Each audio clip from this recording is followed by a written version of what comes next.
प्रवेश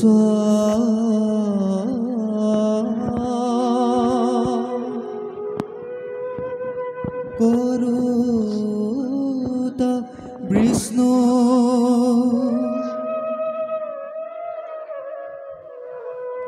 संक्रांत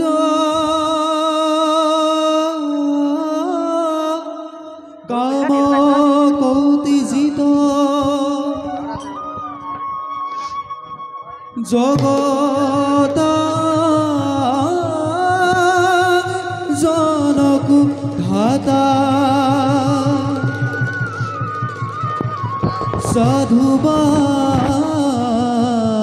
साधुवान धब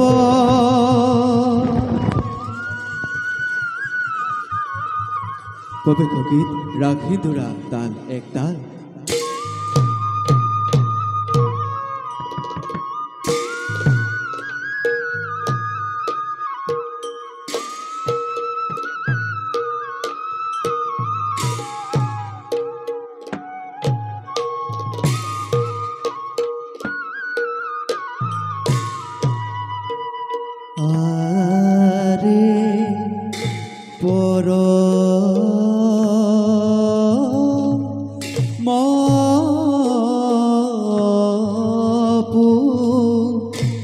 रुख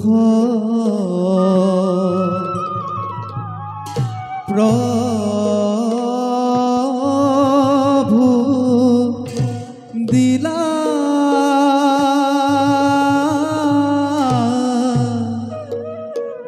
दरी खन ओयारे पर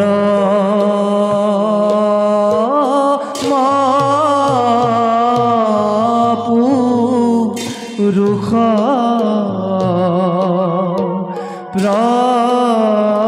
प्रभु दिला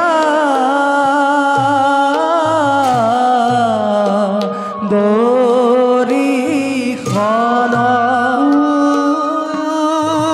रे जाको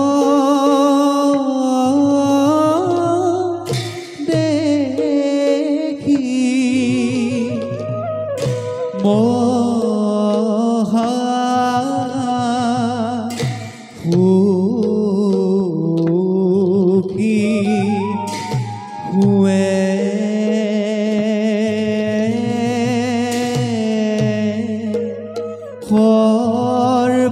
खरबजर ओयारे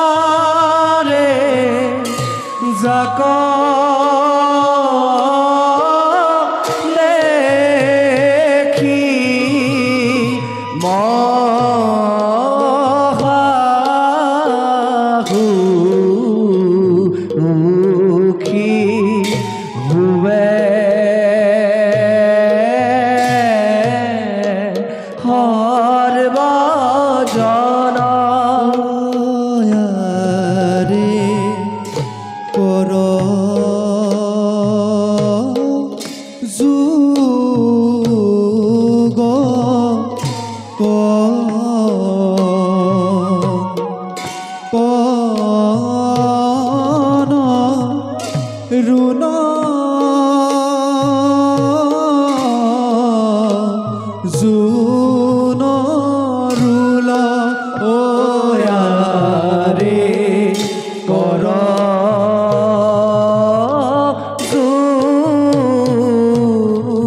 চোখ খুলুন।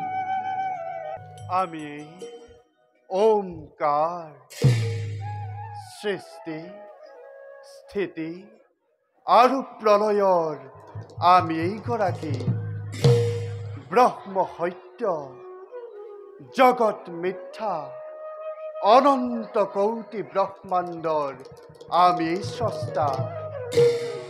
আমাৰ সৃষ্টিত যেতিয়াই অধৰ্মই ধৰ্ম আৰু মহাপাপে পুণ্য গ্ৰাস কৰিবলৈ উদ্যত হয়, তেতিয়াই আখুৰিক শক্তিক বিনাশ কৰি ধৰ্ম সংস্থাপনৰ উদ্দেশ্যে যুগে যুগে নানা ৰূপে আমি হওঁ অৱতাৰ।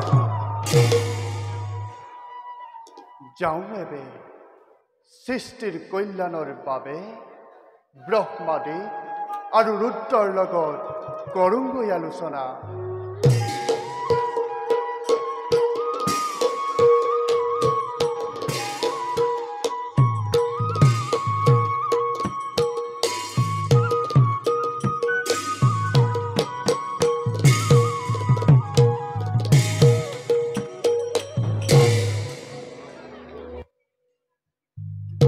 ও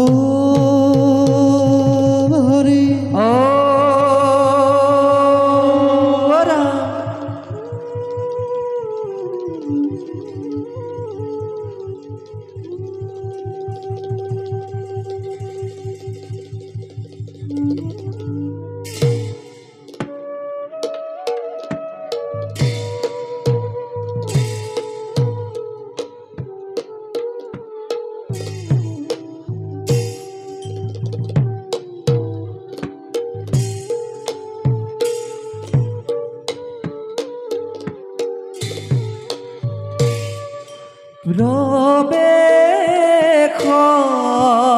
প্ৰবেশয় সভাৰ মাজে দেৱ সৃষ্টি কৰ গহীন গম্ভীৰে চৰে ৰূপ বিতুপন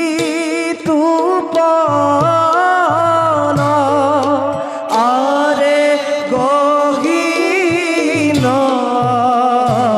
গম্ভীৰে চৰে ৰূপ বিতুপন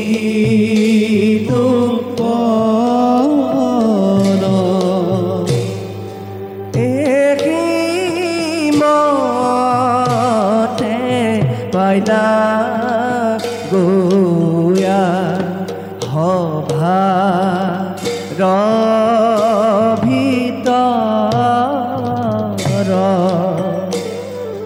ৰাম হৰি ৰাম হৰি বুঢ়া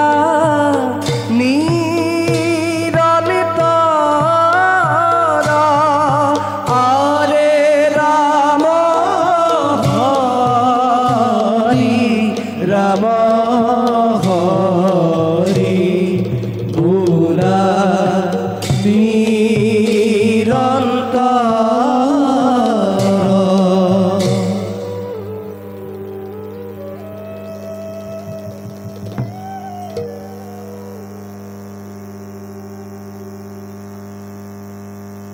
এই বিশ্ব ব্ৰহ্মাণ্ডৰ উৰণ উৰণ গজন আৰু ভ্ৰমণ এই চাৰিমুঠি জীৱ সৃষ্টিকৰ্তা বিৰিঞ্চি বুলি আমাক জানে সৰ্বজনে।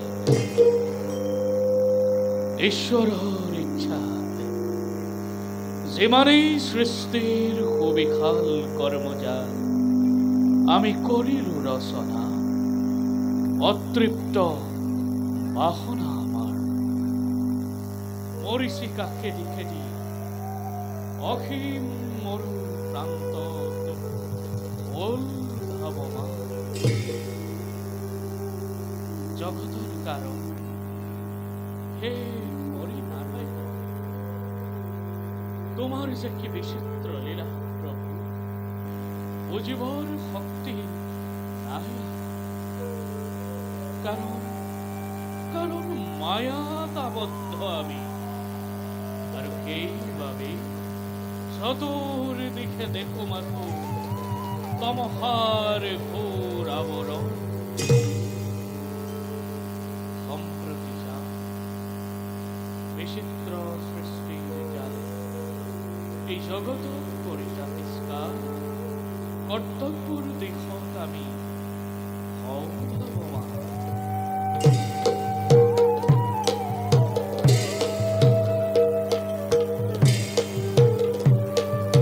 ও হরি ভাত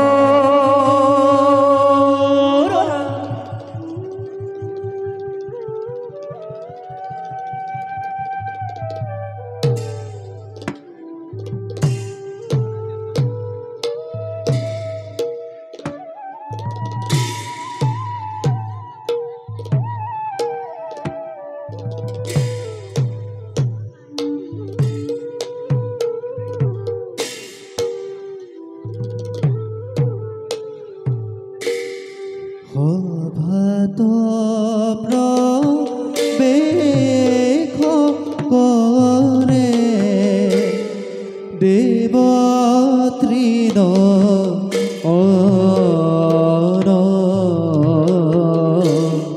দেবতৃণ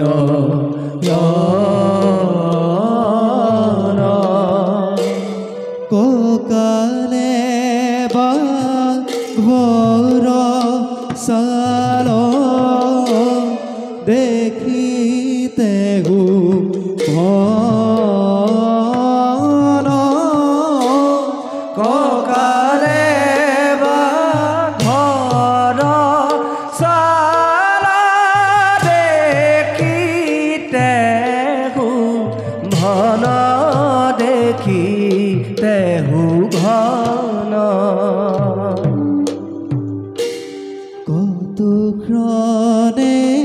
পাইলা গয়া কইলা খহি হর কইলা খহি হর হর হর মহাদেব মুরারির কর হর হর মহাদেব ভুলানির হর ভুলা নিরন্তর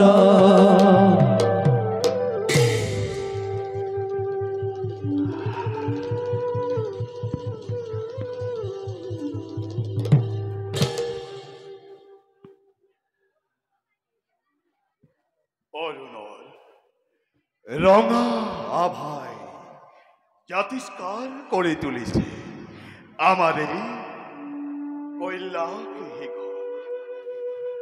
কৈলাঘর অপ্রহিঘর বাঘ করু আমি জগতর ঈশ্বর দরিদ্র অন্তরে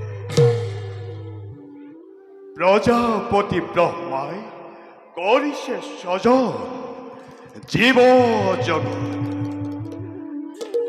আৰু সেই জীৱ জগতক কৰিছে ৰক্ষণ বিষ্ণুদেৱ আৰু ৰুদ্ৰময় সাক্ষাততে সংহাৰ মূৰ্তি ধৰি যেতিয়াই অধৰ্মৰ প্ৰাদুৰ্ভাৱ হৈ তেতিয়াই আমি ৰুদ্ৰ মূৰ্তি ধাৰণ কৰি এই জগতৰ ভাৰসাম্যতা আমি কৰো ৰক্ষণ।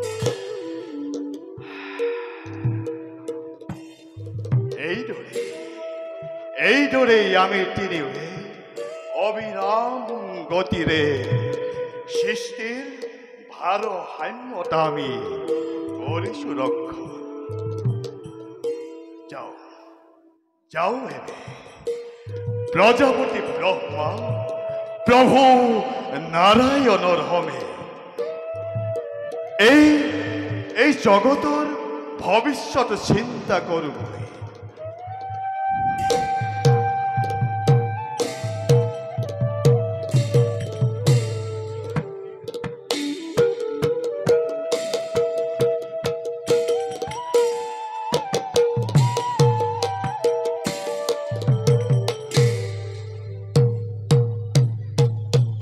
ও হরি ও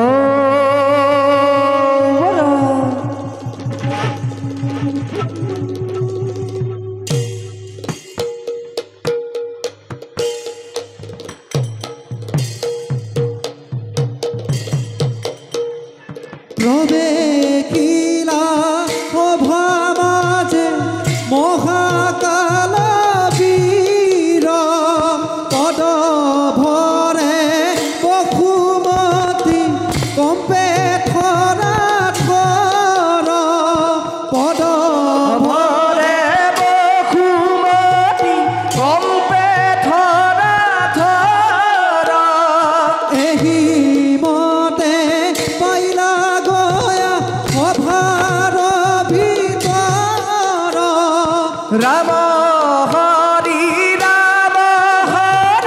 গুণাবি কর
প্ৰজাপতি প্ৰভু আপুনি এই জীৱ জগত সৃজন কৰিছে হয় প্ৰভু আৰু আমি বিষ্ণুৱে পালন কৰিছো আৰু ৰুদ্ৰই প্ৰভু অন্যায় অধৰ্ম হলে তাক সংহাৰ কৰিছে।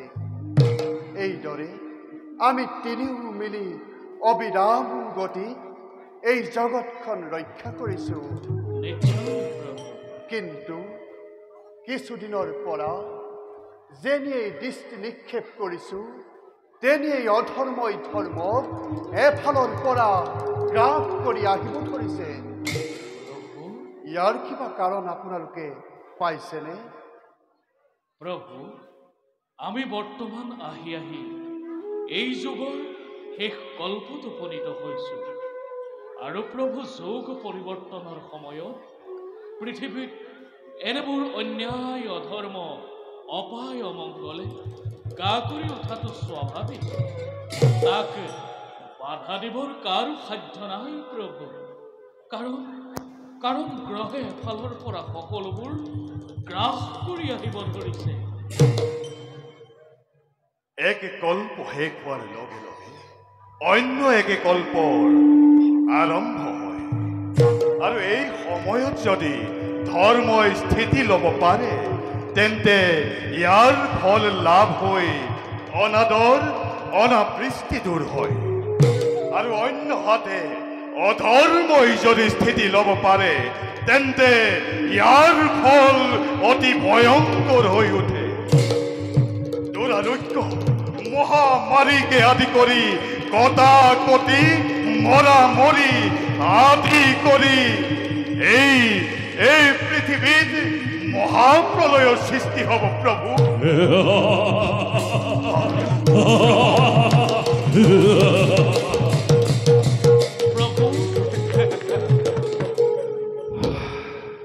মহাকাল আবিৰ্ভাৱ পোৱাৰ কাৰণ কি মহাকাল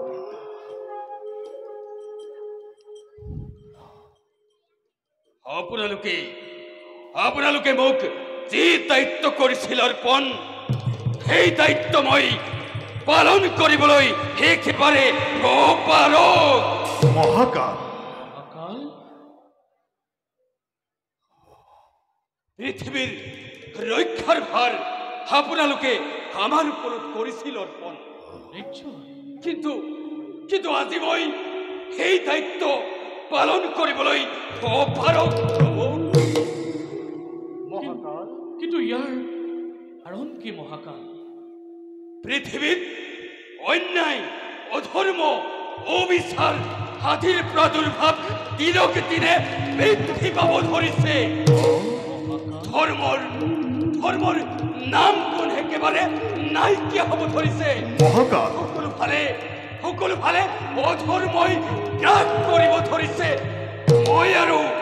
মই আৰু এইবিলাক চাই থাকিব নোৱাৰা হৈ পৰিছো তেন্তে মহাকাল ইয়াৰ উপায় কি হ'ব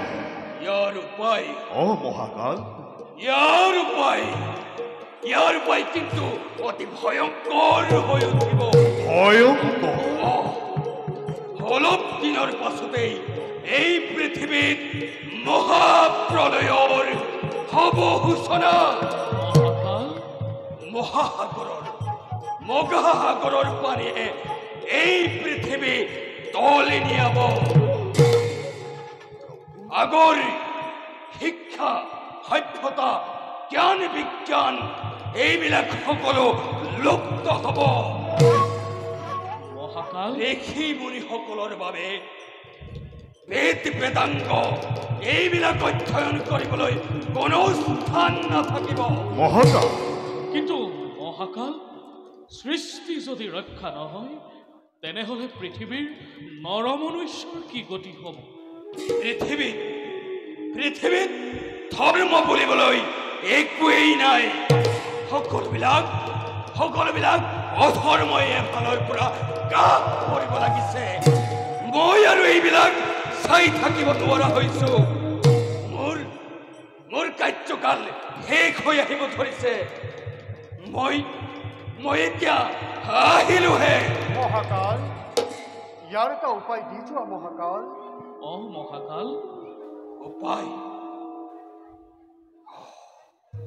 পৃথিৱীৰ সপ্তদ্বীপৰ ভিতৰত জম্বুদ্বীপৰ মহাধৰ্মপৰায়ণ ৰজা সত্যবত কিন্তু এই মহাপ্ৰলয়ৰ মাজতো বাচি থাকিব সত্যব্ৰত তেওঁৰ দ্বাৰাই এই সৃষ্টি ৰক্ষা কৰিব পাৰিব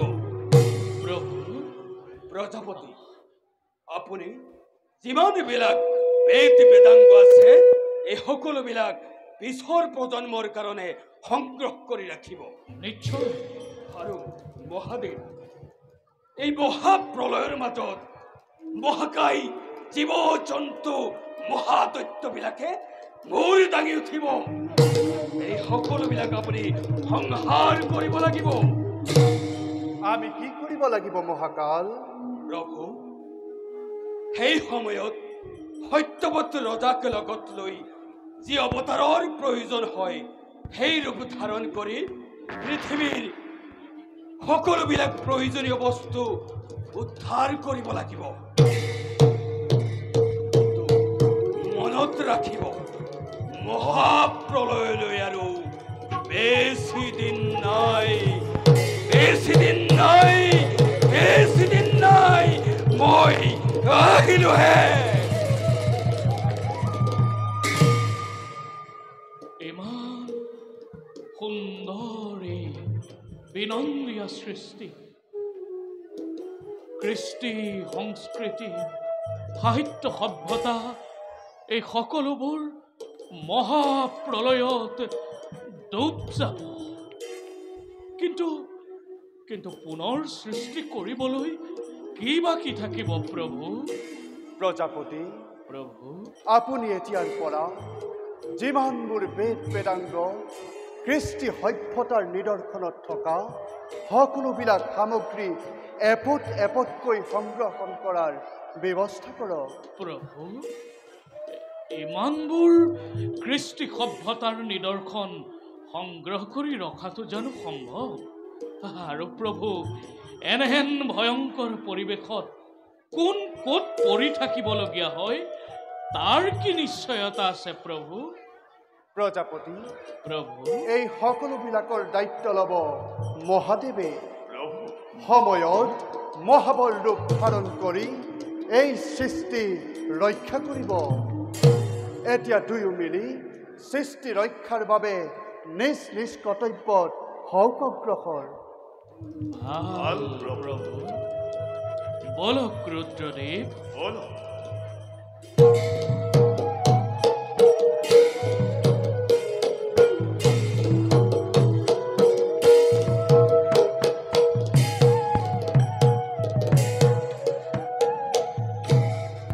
চাৰিওফালে কেৱল পানী আৰু পানী থাকিব।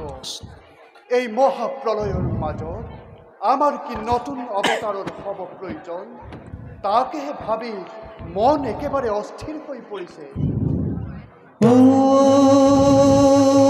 হৰি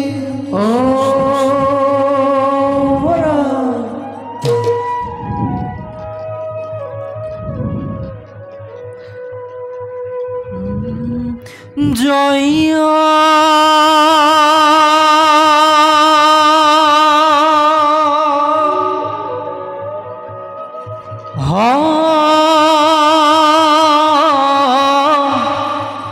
রে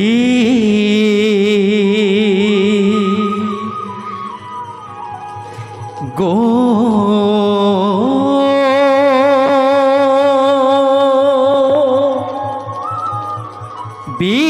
বিন্দ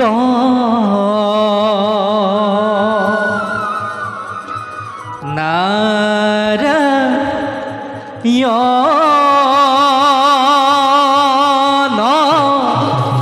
রাম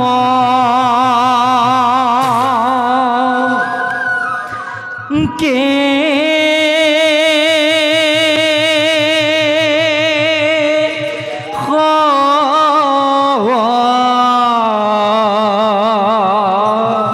নারায়ণ হরি ইরম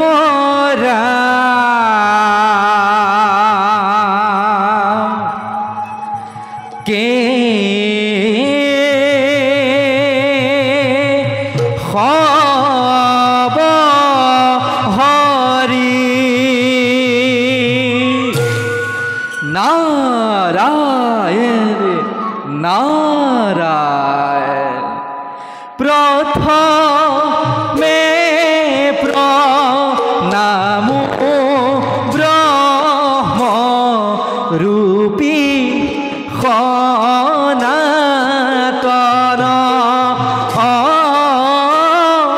সর্ব তার কারণ নারায়ণ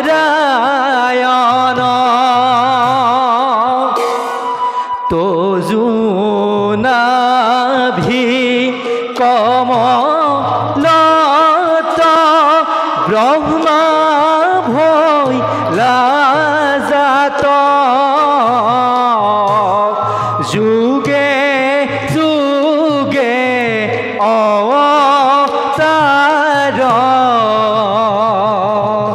ধরা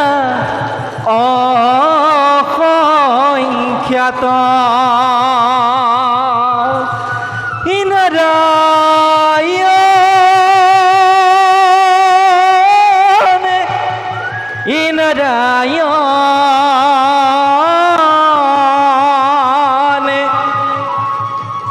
হরি মোর নারায়ণ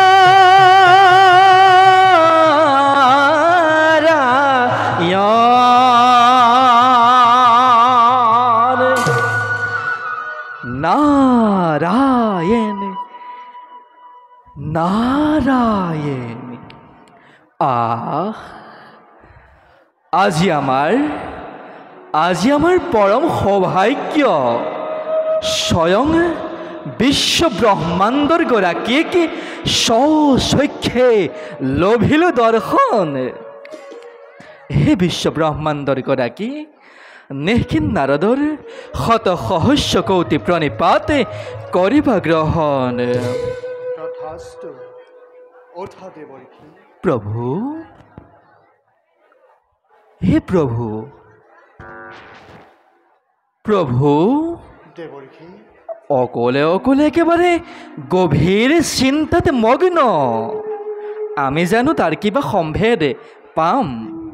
দেৱৰ্ষি, প্ৰভু, এক ভয়ংকৰ বিপদৰ সন্মুখীন হৈ নাৰায়ণ, ব্ৰহ্মা বিষ্ণু আৰু ৰুদ্ৰ একেবাৰে উপায়হীন হৈ পৰিছো। নাৰায়ণ, এইমাত্ৰ মহাকাল আহি মহাপ্ৰলয়ৰ আগ জাননী দি গ'ল। মহাপ্ৰলয়?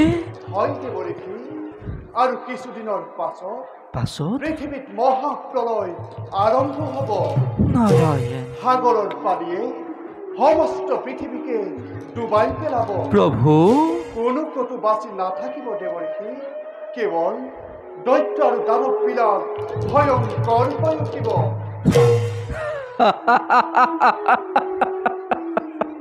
হে প্ৰভু, এইবিলাক সংহাৰ কৰিবলৈ ৰুদ্ৰনো কিমান সময়ৰ প্ৰয়োজন? দুষ্টক দমন আৰু শান্তক পালন কৰিবই লাগিব। নহয় দেৱৰ্ষি, প্ৰভু, তুমি কথাটো একেবাৰে পাতলকৈ ভাবিছা। নাৰায়ণ, তুমি কোৱাচোন, এবাৰ ধ্বংস হৈ যোৱা সৃষ্টি পুনৰবাৰ গঢ় দিয়াটো জানো ইমান সহজ? অৱশ্যে ঠিকেই। এই মহাপ্ৰলয়ত কোনো কতো বাচি নাথাকিব। নহয় দেৱৰ্ষি, প্ৰভু, মহাকালে কৈ গ'ল, মহাকালে কি কৈ গ'ল? এই মহাপ্ৰলয়ৰ মাজতো জম্বুদ্বীপৰ ৰজা সত্যবত কিন্তু বাচি থাকিব। নাৰায়ণ, জম্বুদ্বীপৰ ৰজা সত্যব্ৰত? হয় দেৱৰ্ষি, প্ৰভু, সত্যব্ৰত মহাধাৰ্মিক ৰজা। তেওঁৰ দ্বাৰাই আপুনি পুনৰ সৃষ্টি ৰক্ষা কৰিব পাৰিব। কিন্তু কেনেকৈ দেৱৰ্ষি? চালনা চালনা কৰি নিশ্চয় চালনাত পাৰ্গত। আৰু এই কথা মই আগেয়ে বুজিব লাগিছিল। কিন্তু হে জনাৰ্দন, এই সৃষ্টিৰ আদি অন্ত বুজিব পৰা শক্তিকণ মোৰ একেবাৰে অভাৱ। সমগ্ৰ বিশ্ব ব্ৰহ্মাণ্ড চলিছে মাথো তোমাৰ এই এটি ইংগিতত, আৰু সেই ইংগিতৰ শিক্ষাকণ দিলেহে মই তোমাকে নতচাৰি কৰাৰ সুবিধা কৰিব পাৰোঁ। তেন্তে শুনা প্ৰভু, মহাপ্ৰলয় আৰম্ভ হোৱাৰ আগতেই প্ৰয়োজনীয় সকলোখিনি সামগ্ৰী ৰাজা সত্যব্ৰতক সংগ্ৰহ কৰি ৰাখিবলৈ কওক, আৰু জীৱ জন্তুবিলাক যাতে ধ্বংস হ'ব নোৱাৰে তাৰ সুব্যৱস্থা কৰিলেই পুনৰ সৃষ্টি ৰক্ষা কৰিব পাৰিব। দেৱৰ্ষি, প্ৰভু, আমি তাৰেই পৰিকল্পনা কৰিছো। নাৰায়ণ, সময়ত মাত্ৰ কৰিম ব্যৱহাৰ। প্ৰভু, এতিয়া যোৱা তুমি এই বাৰ্তা নৰ সমাজত দিয়াগৈ। ভাল প্ৰভু, বুজিলো সকলো। ইচ্ছাময় তুমি ভগৱান, ইচ্ছাপূৰ্ণ হ'বই তোমাৰ। বাৰু প্ৰভু, পুনশ্চ তোমাৰ চৰণ কমলত শত সহস্ৰ কৌটি প্ৰণিপাত জনাই আমি যাওঁ আপোন কৰ্তব্যত হওঁ অগ্ৰসৰ।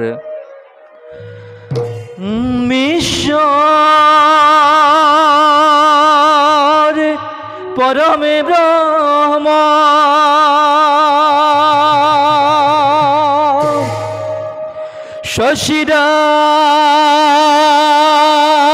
শশিদানন্দ বিগ্রহ ইয়নাদি রুধিরি গোবিন্দ সর্বকারণ কারণ সর্বকারণ কারণ সর্বকারণ কারণ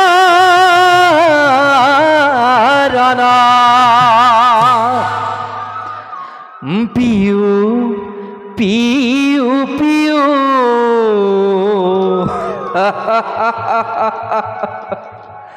পিউ পিউ পিউ এ অমিয়া মাধুরী এ হরি মোর এ হরি মোর হরি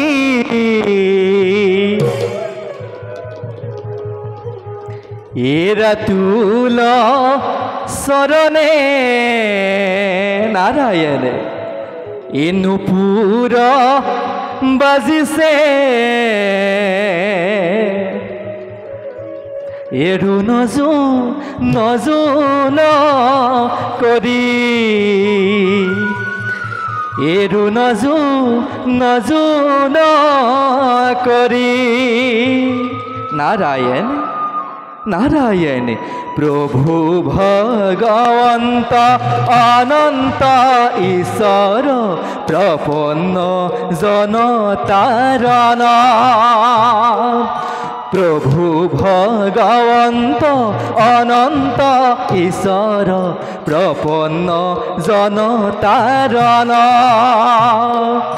তুমি প্রিয়তম পরম দেৱতা জানিয়া লইলু শৰণ হৰি ৰাম ৰাম ৰাম কৃষ্ণ ৰাম ৰাম ৰাম হৰি ৰাম ৰাম ৰাম কৃষ্ণ ৰাম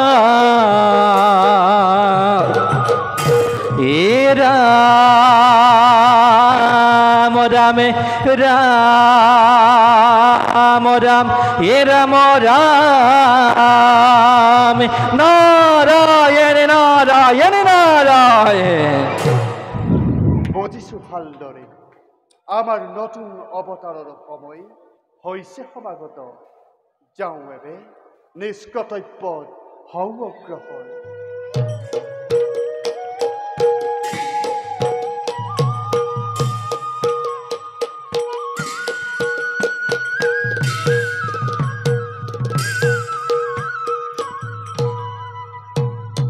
ও হরে ও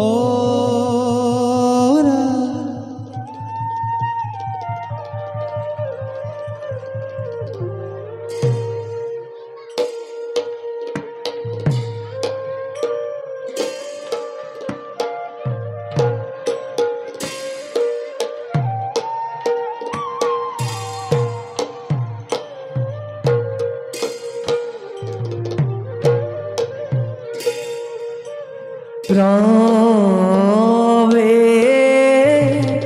খিলা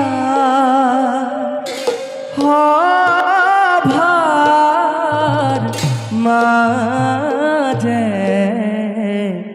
জগত জননী আরে লয় লাখে চলি যাই গজেন্দ্র গামিনী আরে লয় লাখে চলি যাই গজেন্দ্র গামিনী এহি মতে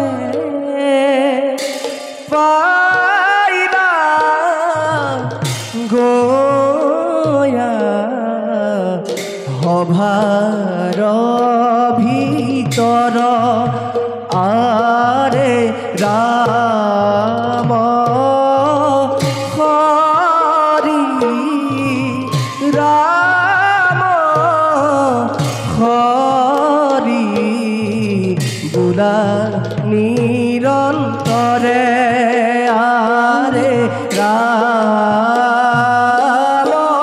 হৰি ৰাম হৰি বোলা নিৰন্তৰে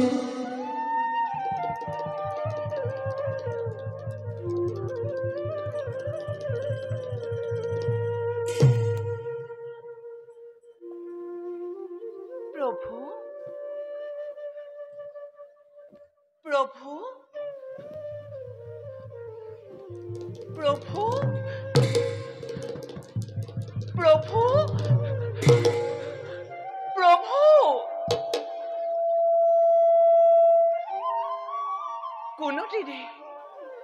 কোনোদিনে প্ৰভু বিষ্ণুৱে মোক লগত নিনিয়াকৈ কলৈকো নাযায় কিন্তু আজিহে ইয়াৰ ব্যতিক্ৰম হ'ল মোক অকলে এই বৈকুণ্ঠপুৰত এৰি থৈ প্ৰভু নাৰায়ণ কৰবালৈ গুচি গ'ল নিশ্চয় কৰবাত গুপ্ত আলোচনাত বহিছে কৰুণাময়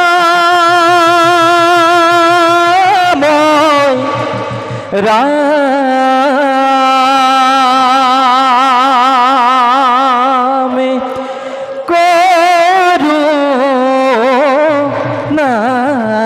কৰুণাময় কৰুণাময়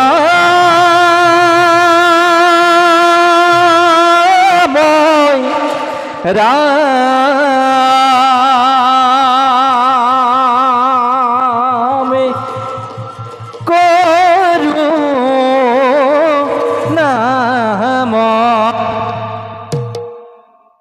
নাৰায়ণ নাৰায়ণ হে জগৎ জননী নিঃকিন নাৰদৰ শতকৌটি প্ৰণিপাত কৰিবা গ্ৰহণ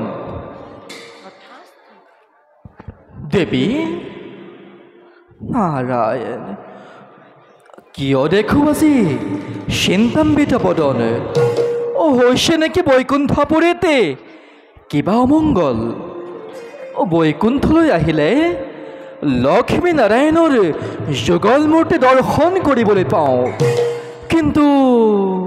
কিন্তু আজিহে তাৰ পৰা বঞ্চিত হ'ব লগা হ'ল আপুনি ঠিকেই কৈছে দেৱৰীষি ঠিকেই কৈছোঁ প্ৰথমবাৰৰ বাবে বিষ্ণুবিহীন এই বৈকুণ্ঠপুৰী নাৰায়ণ প্ৰভু নাৰায়ণে মোক লগত নিনিয়াকৈ কলৈকো নাযায় মোক লগত লৈহে নতুন আলোচনাৰ পাতলি মেলে কিন্তু আজি যে ইয়াৰ ব্যতিক্ৰম হ'ল নাৰায়ণ মোক অকলে এই বৈকুণ্ঠপুৰত এৰি থৈ প্ৰভু নাৰায়ণ কৰবালৈ গুচি গ'ল নাৰায়ণ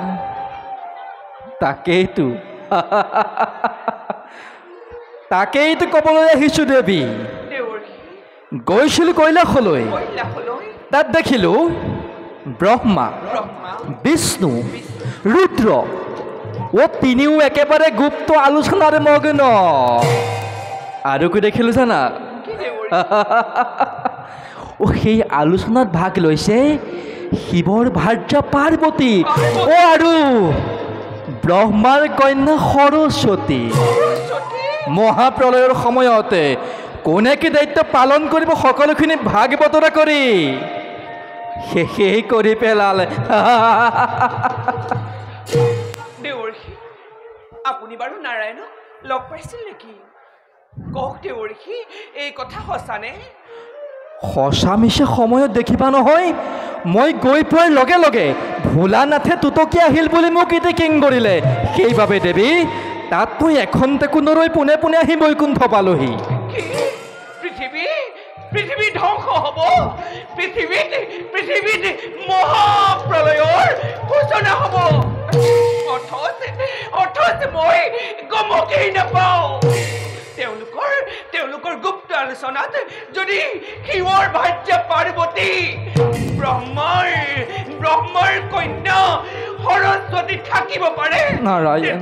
তেন্তে মই কিয় আজি বিষ্ণুৰ পত্নী হৈও সেই আলোচনাত ভাগ ল'ব পৰা নাই? নাৰায়ণ। দেৱৰ্ষি, দেৱী। দেৱৰ্ষি, মই ভীষণভাৱে অপমানিত হৈছো। কওক দেৱৰ্ষি, মোৰ কৰ্তব্য কি? নাৰায়ণ, তাতোতকৈ ডাঙৰ কথা তুমি নাজানাই দেৱী। কি দেৱৰ্ষি? মহাপ্ৰলয়ৰ সময়ত বেদ শাস্ত্ৰসমূহ গুপ্ত কৰি সংগ্ৰহ কৰি ৰাখিবলৈ কাক দায়িত্ব দিছে তুমি জানো জানা? কাক দেৱৰ্ষি? ব্ৰহ্মাৰ কন্যা সৰস্বতী। আৰু জীৱ জন্তুসমূহৰ দায়িত্ব কাক দিছে তুমি জানানে নাই? নিশ্চয় মোকেই দেৱৰ্ষি। তোমাক দায়িত্ব বিষ্ণুৱে। শিৱৰ ভাৰ্য পাৰ্বতী। দুয়োৰে মনত কি যে আনন্দ দেৱী। তুমিও তাত থকা হলে সেই আনন্দৰ ভাগ ল'ব পাৰিলাহেঁতেন, কিন্তু নাৰায়ণ। দেৱৰ্ষি, মোৰ ভাগত কি দিছে দেৱৰ্ষি? কি দেৱৰ্ষি? মোৰ ভাগত কি দিছে? তোমাৰ ভাগত নাৰায়ণ নাৰায়ণ, তোমাৰ ভাগত একোৱেই নাই দেৱী।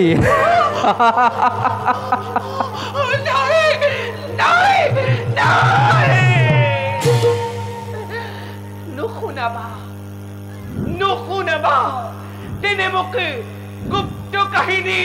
নাৰায়ণ। মই কি বিষ্ণুৰ পত্নী নহয়? দেৱৰ্ষি, দেৱী। নাৰী লাস্যময়ী, নাৰী হাস্যময়ী। নাৰায়ণ। সময়তে নাৰীয়ে ধৰিব পাৰে ৰণ চণ্ডী মূৰ্তি। বিষ্ণুৱে কি অকলে সৃষ্টি ৰক্ষা কৰিব পাৰিব? দেৱী। মই ইয়াৰ ভীষণ প্ৰতিশোধ ল'ম। মই ইয়াৰ ভীষণ প্ৰতিশোধ ল'ম। দেৱী, কিয় বাৰু বিষ্ণুৱে তোমাক প্ৰত্যাখ্যান কৰি গোপতে নতুন সৃষ্টিৰ পাতনি মেলিব খুজিছে? সেই সৃষ্টিৰ পাতনি মই ধূলিৰ লগতে উৰুৱাই দিম। নাৰায়ণ। চাই থাকিবা দেৱৰ্ষি, তোমাকে সাক্ষী কৰি তোমাৰ সাক্ষাততে এক মহাপ্ৰলয়কাৰী দৈত্য সৃজন কৰি বিষ্ণুৰ সৃষ্টি মই ধ্বংস কৰিম। নাৰায়ণ। দেৱী, তুমি এনে প্ৰতিজ্ঞা নকৰিবা দেৱী। তুমি এনে কৰিবা বুলি মই ভবাই নাছিলো দেৱী। তুমি এনে কৰিলে তুমি আৰু মই মৰ্ত্যলৈ খহি পৰিম দেৱী। দেৱী, তুমি এনে কৰিলে তুমি আৰু মই মৰ্ত্যলৈ খহি পৰিম দেৱী। দেৱী, এবাৰ যি কামলৈ মনস্থ কৰিলো, নাৰায়ণ, তাৰ পৰা মই বিচলিত নহওঁ কদাপি। নাৰী জেদি, নাৰী হিংসা পৰায়ণ। দেৱী, নাই দেৱী, বিষ্ণুৰ সৃষ্টি মই ধ্বংস কৰিম। চোৱা হে মৰ্ত্যৰ মানৱ, চোৱা হে পাতালৰ বাসুকী। নাৰীয়ে কি ভীষণভাৱে প্ৰতিশোধ ল'ব পাৰে?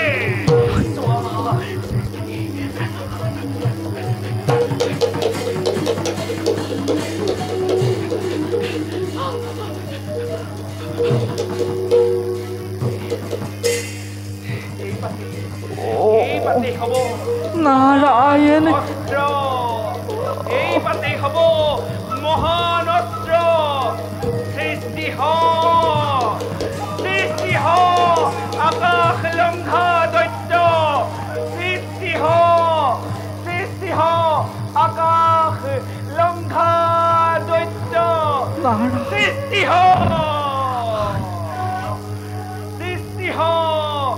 দেখি বলি লক্ষ্মী মায়ে ডিঙি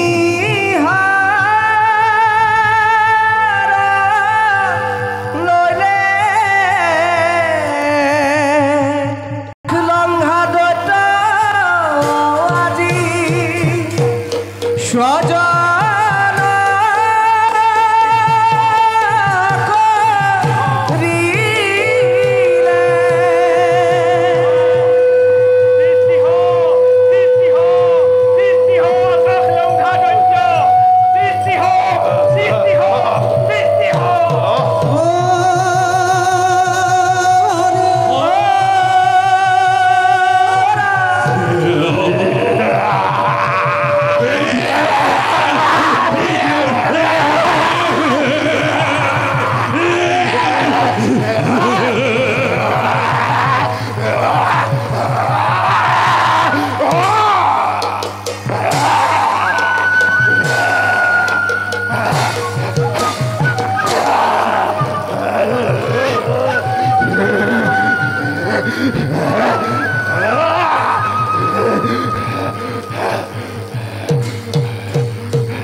করিলে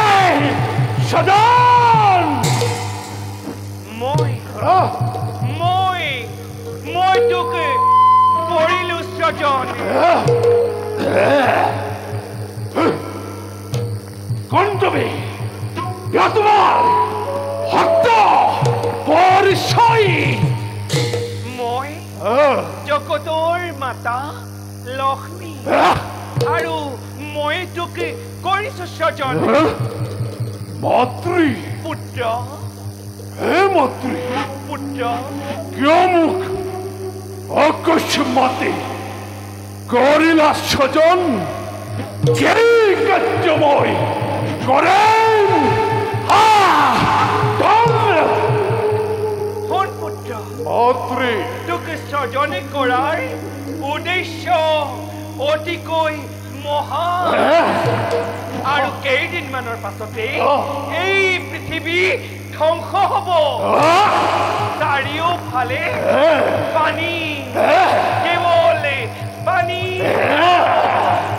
চাৰিওফালে কেৱল পানী পানী পানী কেৱল পানী পানীয়েই পানীয়েই চাৰিওফালে পানী হলে আমি থাকিম কেনেকৈ পানীৰ মাজত জীয়াই থাকিম কেনেকৈ অসম্ভৱ অসম্ভৱ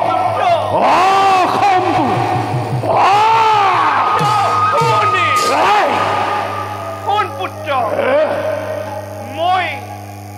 মই তোকে বৰ দিছো তই জলে থলে আকাশ পাতাল সকলোতে মুক্ত মনেৰে বিচৰণি কৰিব পাৰিবি আৰু তোকে মহাদেৱৰ ত্ৰিশূলে বিষ্ণুৰ সুদৰ্শন চক্ৰ তোকে বোধে কৰিব নোৱাৰে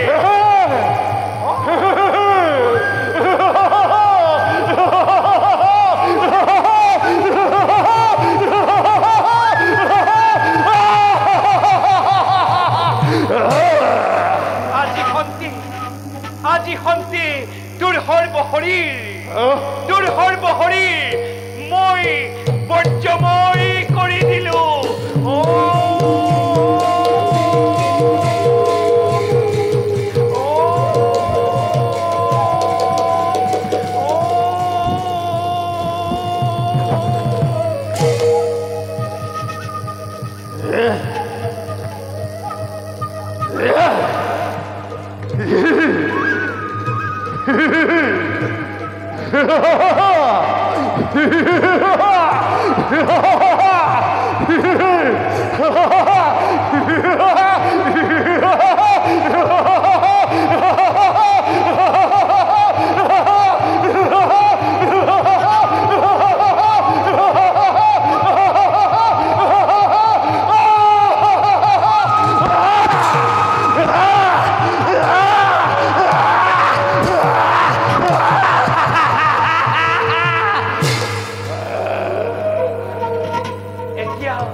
তই সকলো কাম কৰি যাব লাগিব আদেশ কৰা মন্ত্ৰী শুন পুত্ৰ মন্ত্ৰী আৰু কেইদিনমানৰ পাছতেই এই পৃথিৱী ধ্বংস হ'ব চাৰিওফালে পানী কেৱল পানীহে থাকিব বেদাংগ কৃষ্টি সভ্যতা বুলিবলৈ একোৱেই নাথাকিব এইবিলাক সকলো পানীতে ডুব যোৱাৰ আগতে তহঁত দৈত্যসকলে উদ্ধাৰ কৰি পাছৰ কল্পতে তহঁতৰ বংশ বিস্তাৰ কৰিব লাগিব আৰু তেতিয়া স্বৰ্গৰ দেৱতা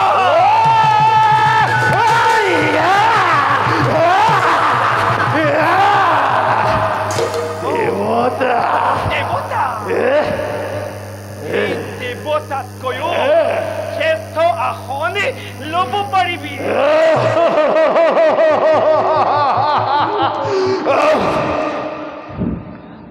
মন্ত্ৰী পুত্ৰ মোৰ পৰিচয় কি হ'ব কি নামে জনাজাত সময় তলাৰ বক্ষ শুন মন্ত্ৰী তেন্তে পুত্ৰ কোৱা মন্ত্ৰী মই তোক মোৰ ডিঙিৰ হাড়ৰ পৰা সৃজন কৰিছো আৰু তোৰ মুখমণ্ডল দেখিবলৈ মোৰ মুখমণ্ডল দেখিবলৈ তোৰ মুখমণ্ডল দেখিবলৈ ঘোঁৰাৰ আকৃতি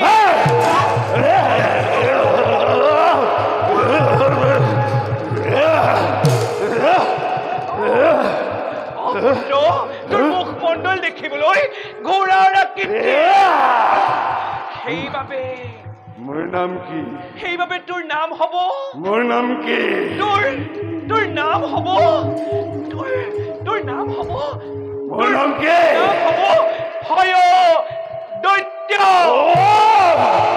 দৈত্য দত্ত হয় দৈত্য দত্ত দৈত্য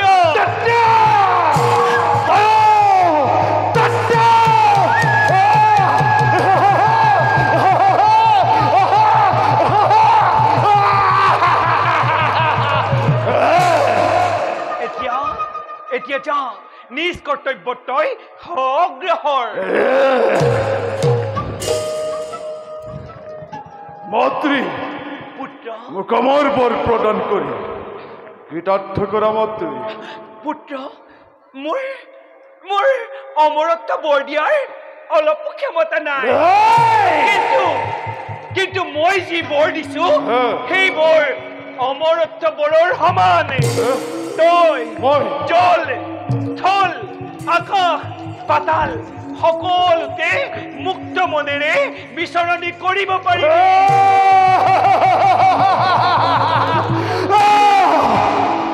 তোৰ স্বৰ্গ মৰ্ত্য আৰু পাতাল এই তিনি লোকতে তোৰ কেতিয়াও মৃত্যু নঘটে মোৰ মৃত্যু নহয়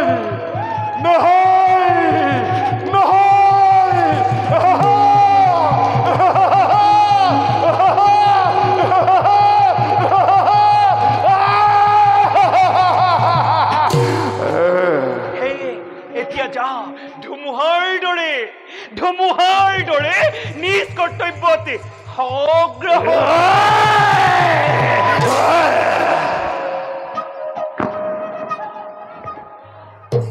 মন্ত্ৰী পুত্ৰ মোৰ আৰু এটি বৰৰ প্ৰয়োজন আৰু এটি বৰ মন্ত্ৰী দৈত্য বংশৰ বৃদ্ধিৰ কাৰণে মোক এজনী বিবাহযোগ্য সুন্দৰী কন্যা অৰ্পণ কৰা মন্ত্ৰী পুত্ৰ তই উপযুক্ত বৰে বিচাৰিছ শুন তেন্তে এই বিশ্ব ব্ৰহ্মাণ্ডত ব্ৰহ্মাৰ কন্যা নাম সৰস্বতী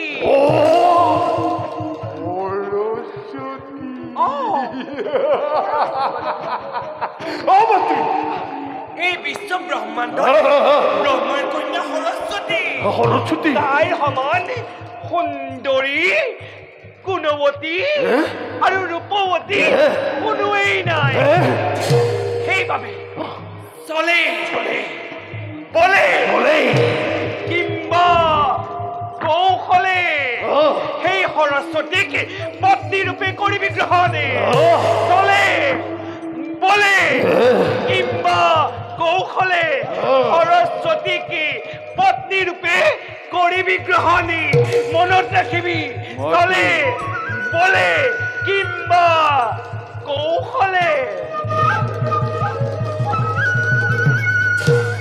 ভাল মাতৃদেৱী ব্ৰহ্মৰ কন্যা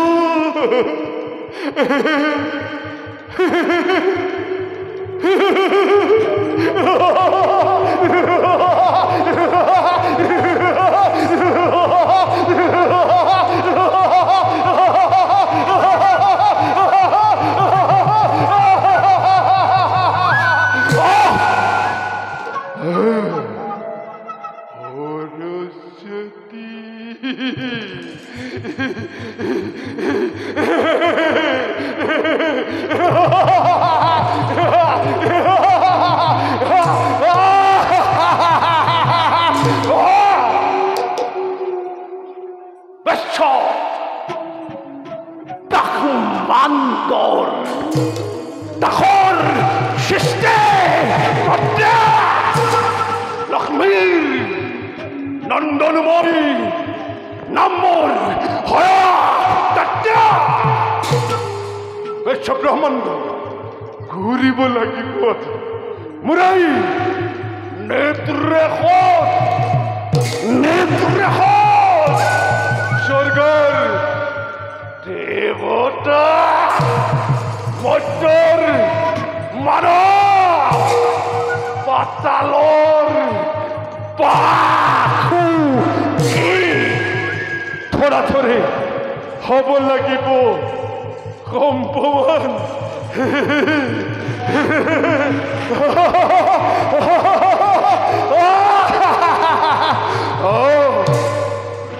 ব্ৰহ্মাৰ কন্যা সৰস্বতী সৌন্দৰ্য ৰাণী কৰিব লাগিব মোৰে অধ্যান গিনি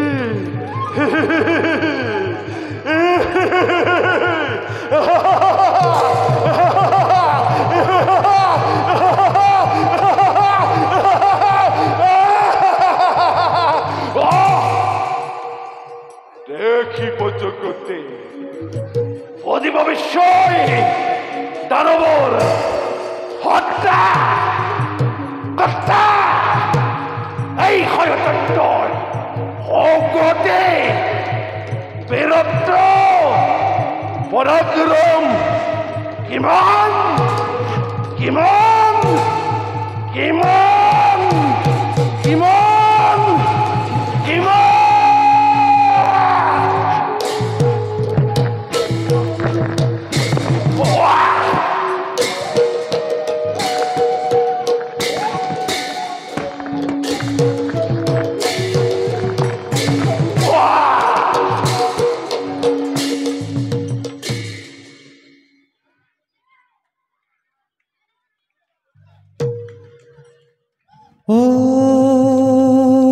হরে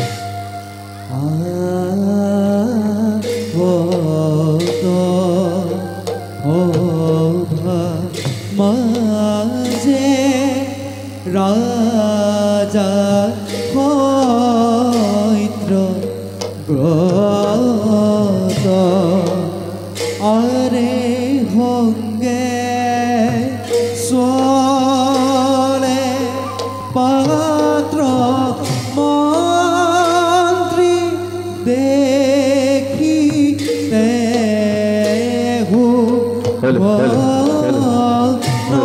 নয়ারে হঙ্গে চলে পাত্র মন্তি দেখিতে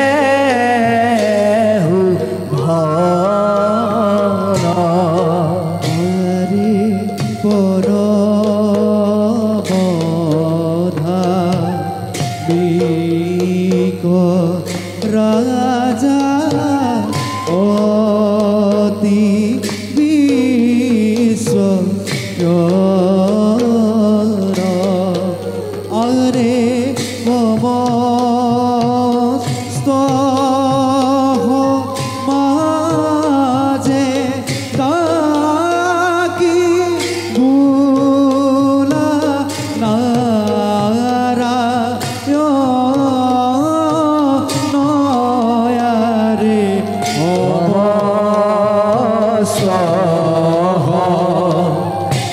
মাঝে ডাকি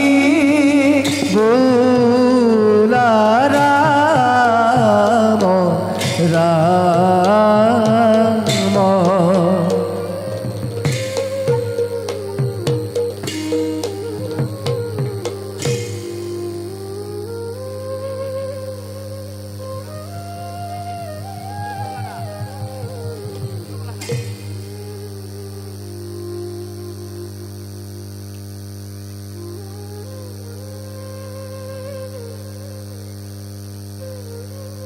মন্ত্ৰীবৰ মহাৰাজ জগতত দিনক দিনে ধৰ্মৰ প্ৰভাৱ লোপ পাব ধৰিছে অধৰ্মৰ আগমন যেন হয় অনুমান পিতৃমোৰ প্ৰিয় ব্ৰতৰ কথা অনুধাৱন কৰি পৰিছে মনতে সত্য যুগৰ শেষত হ'ব মৎস্য অৱতাৰ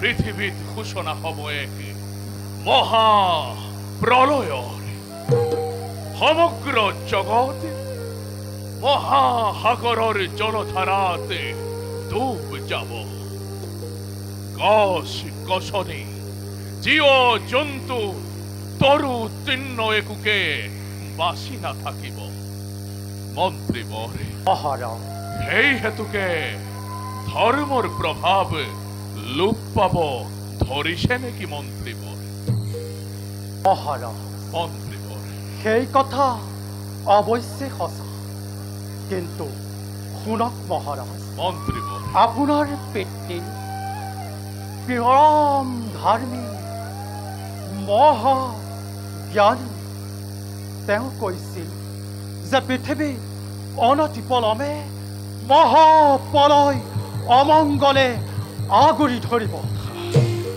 গতিকে মহাৰাজ সেই দিনলৈ আৰু বেছি সময় নাই মহাৰাজ মন্ত্ৰীবৰ আপুনি কোনো চিন্তা নকৰি এক চিত্তে শ্ৰী হৰি কৰ আৰাধনা সঁচা কথা মন্ত্ৰীবৰ মহাৰাজ একমাত্ৰ শ্ৰীহৰিৰ বাহিৰে এই ক্ষেত্ৰত আমাক কোনেও সহায় কৰিব নোৱাৰে হয় মহাৰাজ বাৰু মন্ত্ৰীবৰ মহাৰাজ এৱে ঋষি মুনিগণক মতাই আনি সেই বিষয়ে আলোচনা কৰো মহাৰাজ মন্ত্ৰীবৰ ঋষিমুনিসকলৰ কোনো নাই প্ৰয়োজন মন্ত্ৰীবৰ আপোনাৰ পিতৃ প্ৰিয়পতে কৈছিল যে পৃথিৱীত যেতিয়াই অমংগলে দেখা দিব তেতিয়াই এক চিত্তে ভগৱানক প্ৰাৰ্থনা কৰিলে শ্ৰীহৰি হৃদয়স্থিত হৈ ভক্ত কৰিব উদ্ধাৰ তাৰ বাবে আপুনি কোনো চিন্তা নকৰিব মহাৰাজ হয় মন্ত্ৰীবৰ প্ৰিয়ব্ৰতৰ পুত্ৰ মই নাম মোৰ সত্যব্ৰত আছে মোৰ ধৈৰ্যৰ সীমা। সেই হেতুকে মন্ত্ৰীবৰ পিতৃৰ বাক্য হিৰোগত কৰি মোৰ নিজ কৰ্তব্যটো মই সমগ্ৰ বাৰু মন্ত্ৰীবৰ মহাৰাজ এবে বলক হৰি মন্দিৰলৈ গৈ দেৱ নাৰায়ণৰ কৰোগৈ আৰাধনা। বলক মহাৰাজ।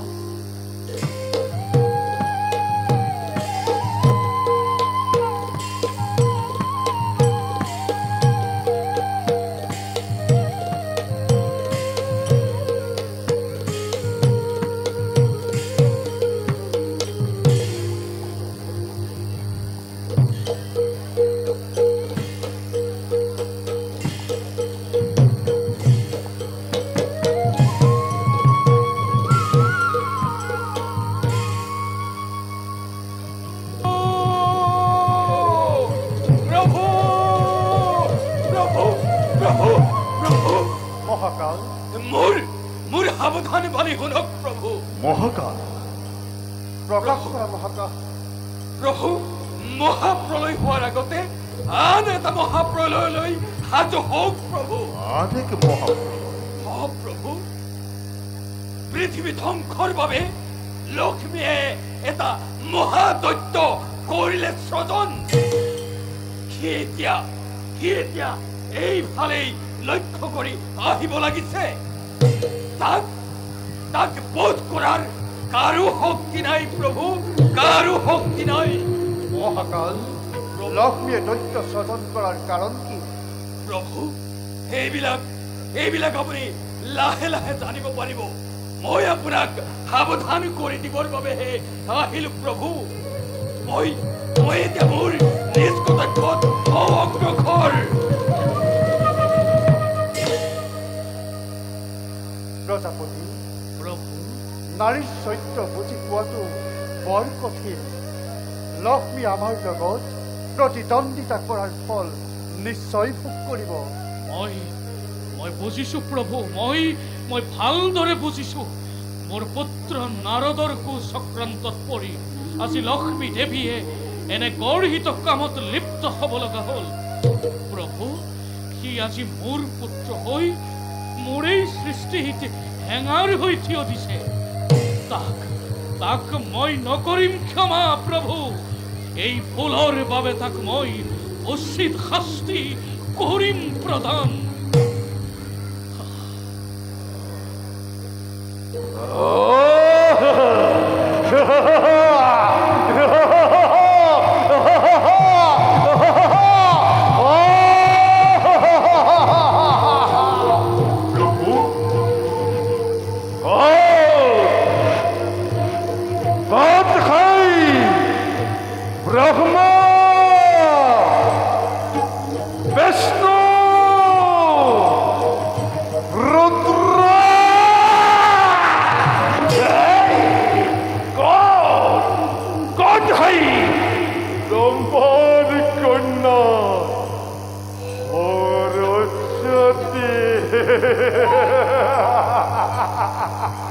সৰস্বতীক মই বিবাহ কৰাম, বিবাহ। লক্ষ্মী আইয়ে মোক বাট দেখি দিছে। সৰস্বতী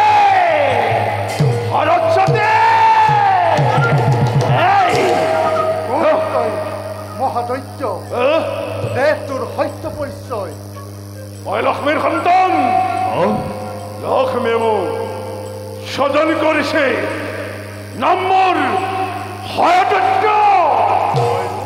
পৃথিৱীৰ সমস্ত ভূমিভৰ বৰ্ষাটো অৰ্পণ কৰিছে। লগতে এই ব্ৰহ্মকন্যা সৰস্বতীক বিবাহ কৰিবলৈ আদেশ দিছে। আদেশ। এই দেৱতা কি চাই আছ? মোৰ আদেশ পালন কৰ। মূৰ্খ দৈত্য, তোৰ অটপালিৰ সীমা চেৰাই গৈছে। এই মহাহুলে তোৰ বুকু ভেদ কৰাৰ আগতে আঁতৰি যা আমাৰ সন্মুখৰ পৰা।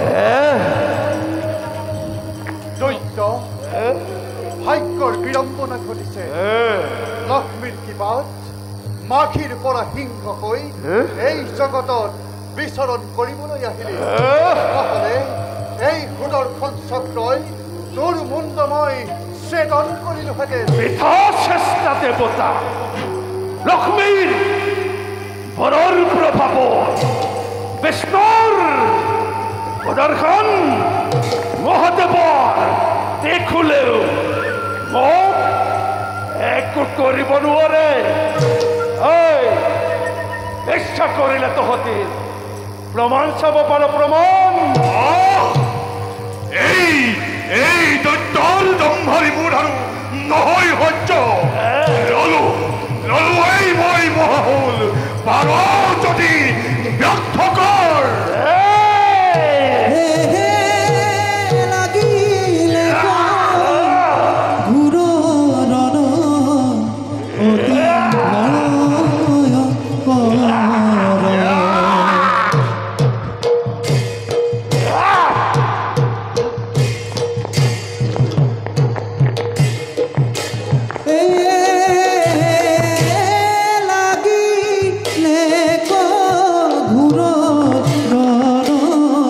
অতি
Hello?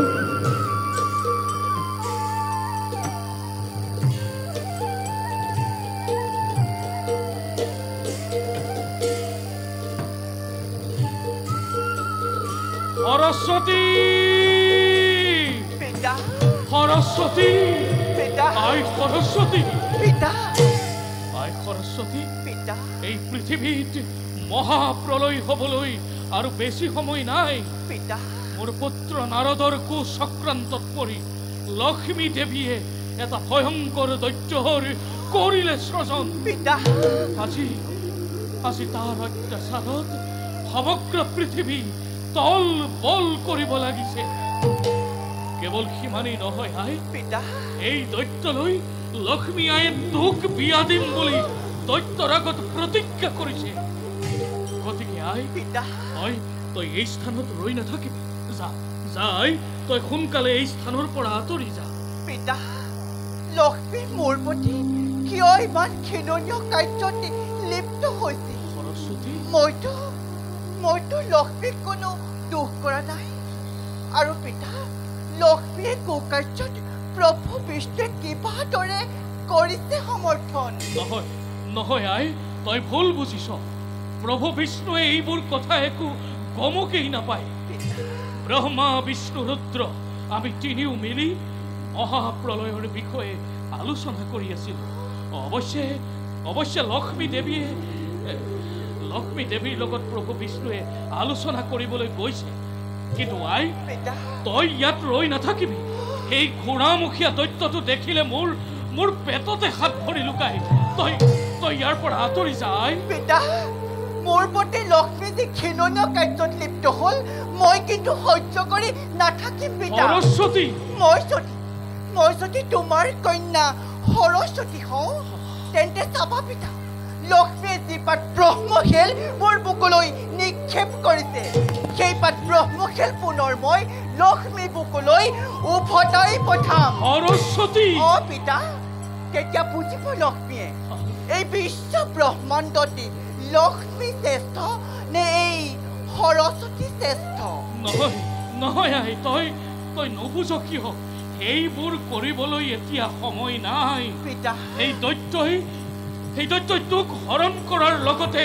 মোৰ সমস্ত জ্ঞানৰ ভাণ্ডাৰ হৰণ কৰি নিব পিতা তই এই স্থানত নাথাকিবি আই তোৰ বাবে মোৰ বৰ চিন্তা হয় পিতা তই ইয়াৰ পৰা আঁতৰি যা আই তই ইয়াৰ পৰা আঁতৰি যা পিতা মোৰ বাবে আপুনি অলপো চিন্তা নকৰিব সেই দৈত্যই মোক বিবাহ কৰিব নোৱাৰে কদাপিতো পিতা মই তাৰ ব্যৱস্থা নিজেই কৰিম যোৱা পিতা তুমি খন্তেক বিশ্ৰাম কৰা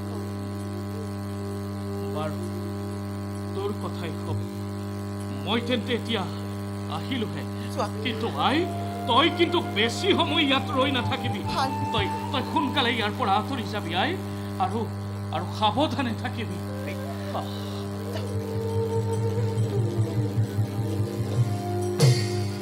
সাৱধান লক্ষ্মী তুমি স্বয়ং বিষ্ণুৰ পত্নী হৈ গৰ্বতে ধৰ্ম কাৰ্য সকলো পাহৰি পেলাইছা দৈত্যলৈ বিবাহৰ প্ৰস্তাৱ দি মোক আজি জগতবাসীৰ আগতে সেৱা জ্ঞান কৰাইছা কিন্তু সৰস্বতী ইমান বুদ্ধিহীনা নাৰী নহয় যে তোমাৰ ইংগিত মতে কাম কৰি যাব চাও বাৰু লক্ষ্মী তুমি সেই দৈত্যলৈ মোক কেনেকৈ বিবাহ দিয়া লক্ষ্মী ময়ো চাওঁ সেই দৈত্যলৈ তুমি মোক কেনেকৈ বিবাহ দিয়া সৰস্বতী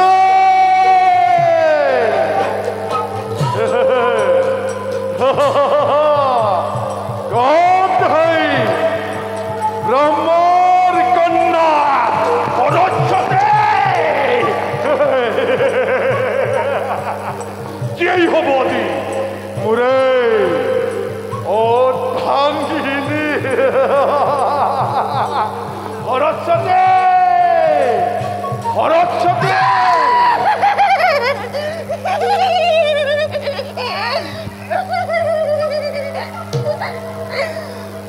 কোন তই কুৎসিত নাৰী সখিনী না ভূতনী এই হয় দৈত্যৰ চৰত কোনো মায়া নচলিব তোৰ হত্যা পৰিচয় দৈত্যপতি মই ফটোটি চখি কোনোৱে নহয় মই লক্ষ্মী আই দাসী সৰস্বতীহে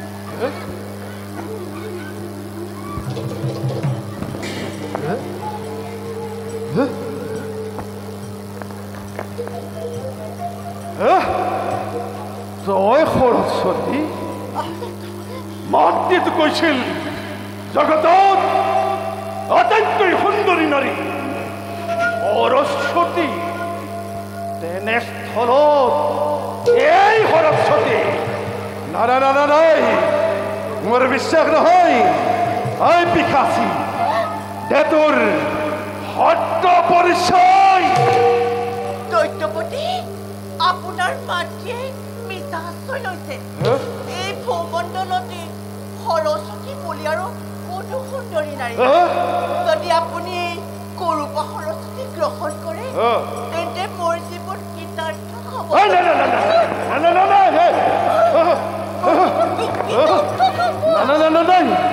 মই এনে কৰুপা কন্যাক বিবাহ কৰিব নোৱাৰো মাতৃয়ে মোক এখন প্ৰতাৰণা কৰিছে দৈত্যপতি মাতৃয়ে আপোনাক ভীষণ প্ৰতাৰণা কৰিছে এই লক্ষ্মী ইয়াৰ পৰিণাম কিন্তু অতি ভয়াবহ ইয়াৰ পৰিণাম কিন্তু অতি ভয়াবহ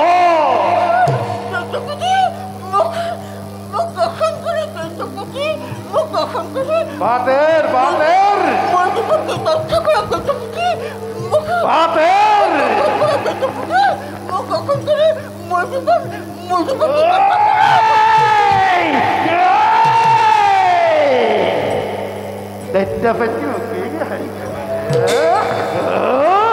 লক্ষ্মী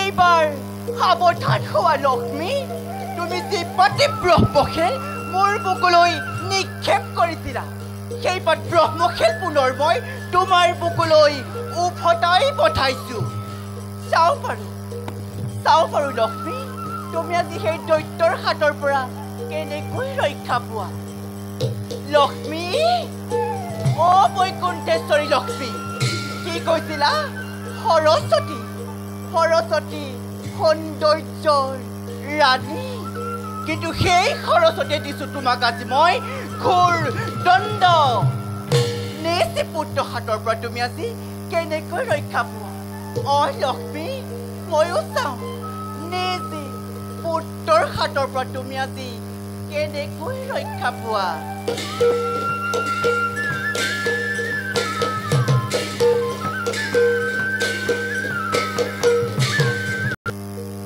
লক্ষ্মী লক্ষ্মী লক্ষ্মী লক্ষ্মী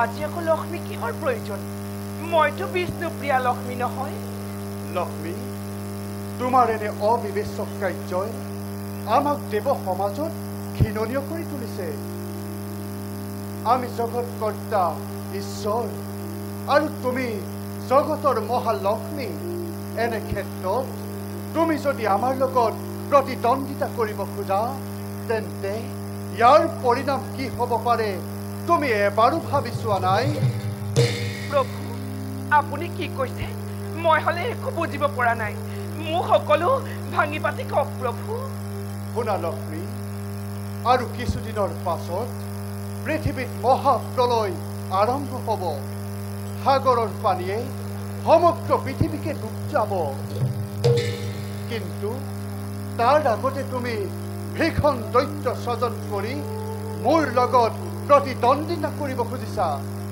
প্ৰভু আপোনালোকৰ গুপ্ত আলোচনাত যদি শিৱৰ ভাৰ্যা পাৰ্বতী ব্ৰহ্মাৰ কন্যা সৰস্বতী থাকিব পাৰে তেন্তে মই কিয় আজি আপোনাৰ পত্নী হৈও সেই আলোচনাতে ভাগ ল'ব পৰা নাই লক্ষ্মী এই কথা তোমাক কোনে ক'লে বাৰু মোক কোনেও ক'ব নালাগে মই নিজেই জানিছো বুজিছো আমি ভালদৰে বুজি পাইছো তুমি নাৰদৰ কুচক্ৰান্তত পৰি এনে ঘৃণনীয় কাৰ্যত লিপ্ত হলা প্ৰভু নাৰদ এজন জ্ঞানী মানি ঋষি বুলি সকলোৱে জানে তেওঁ কেতিয়াও মিছাৰ আশ্ৰয় নলয়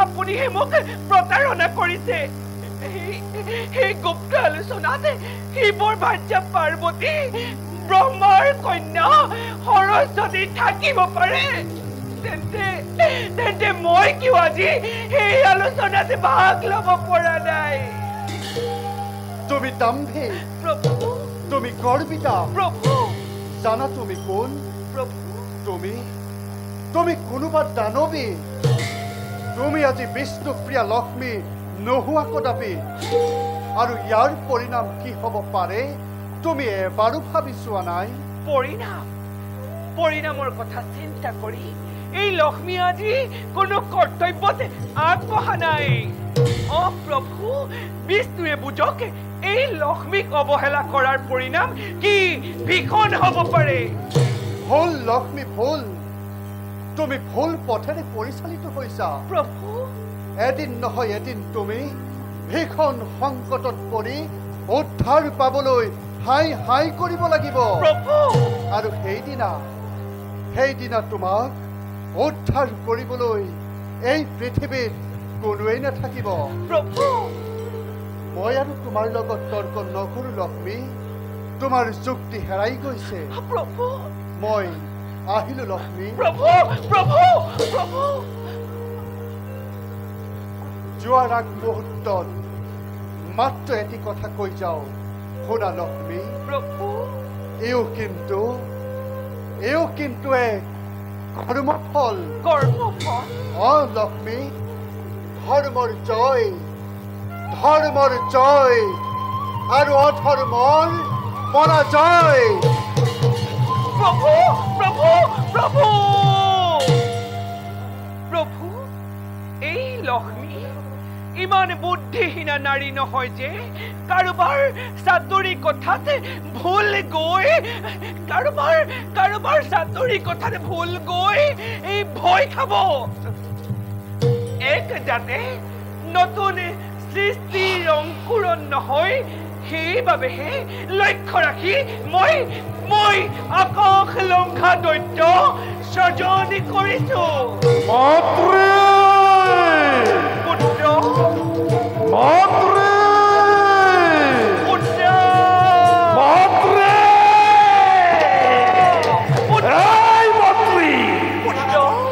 তুমি মোক বিশ্বাসঘাতকতা কৰিলা কিয় বিশ্বাসঘাতকতা পুত্ৰ মইনো তোক কি বিশ্বাসঘাতকতা কৰিলো এই সৰস্বতী বোলা গৰাকী কিয় তুমি মোক বিবাহ কৰিবলৈ দেখি দিছিল মাত্ৰে কিয় সৰস্বতী কুৎসিত নাৰী এই কথাটো কোনে ক'লে কোনেও ক'ব নালাগে সৰস্বতী নিজেই আহি মোৰ ওচৰত ব্যক্ত কৰিছে মোৰ চক্ষু এতিয়াও অন্ধ হোৱা নাই পুত্ৰ সৰস্বতীৰ সমান ৰূপৱতী গুণৱতী নাৰী নাই এই বিশ্ব ব্ৰহ্মাণ্ডত তই নিশ্চয় অন্য নাৰীকহে লগ পাইছ চেষ্টা নকৰিব মাত্ৰিয়ে মই জানিব পাৰিছো এই ব্ৰহ্মাণ্ড যিমানবিলাক সুন্দৰী আছে সকলোবিলাক তোমাৰ এই দাসী সৰস্বতীও তোমাৰ এই দাসী নহয় জানো তেনে দাসী কন্যাক বিবাহ কৰিবলৈ প্ৰস্তাৱ দিয়া মোৰ পক্ষে সম্ভৱ নহয়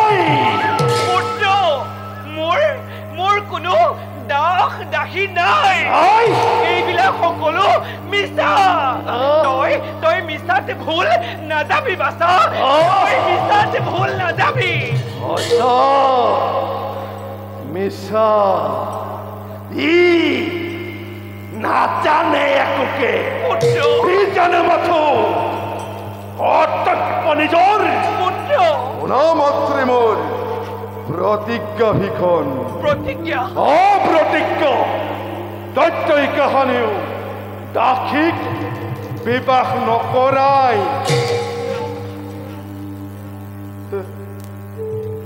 তুমিতো মোক গৰ্ভধাৰণ কৰি জন্ম দিয়া নাছিলা নিস্বাৰ্থৰ পূৰণ কৰিবলৈ তুমি মোক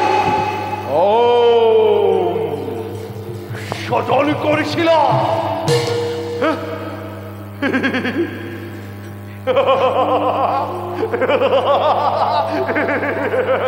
তোমাক দেখিলে তোমাৰ মাতৃভাৱ নাজাগে মই তেনে দাসী কন্যা বিবাহ কৰোৱাতকৈ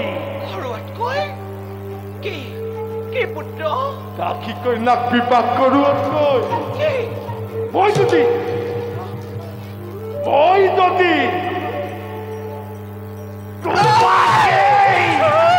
তোমাকেই বিবাহ কৰাও অৱস্থ ডাকি ডাকি মোৰেই হ'ব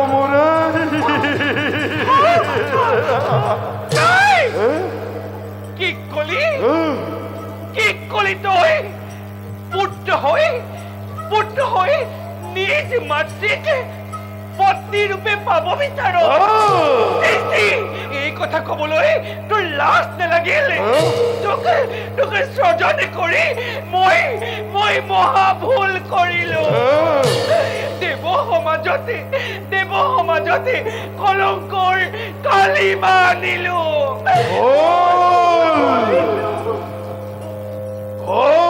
কৰিলা লক্ষ্মী ভুল কৰিলো ভুলৰ প্ৰায়শ্চিত্ত ল'বলৈ সাজু হোৱা দেখক জগতে পদক বিচ্ছই নিস্বাৰ্থৰ পূৰণ কৰিবলৈ গৈ এই অসুৰক স্বজন কৰাৰ প্ৰতিফল কিমান ভয়াবহ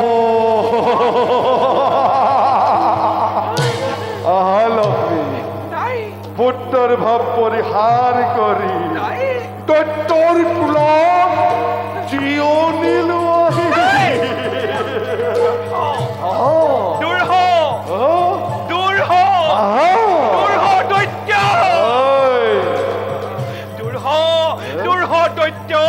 মোৰ সন্মুখৰ পৰা পাৰে পাৰে দৈত্য নাম নকৰিবি উচ্চাৰণ তই যদি মোক স্বামী ৰূপে গ্ৰহণ নকৰ তেতিয়া তোক মই বলপূৰ্বক ভাৱে হৰণ কৰি লৈ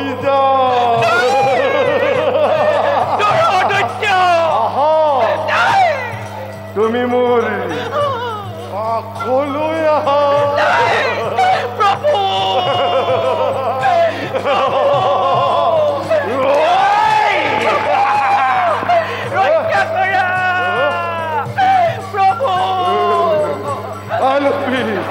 তুমি মোৰ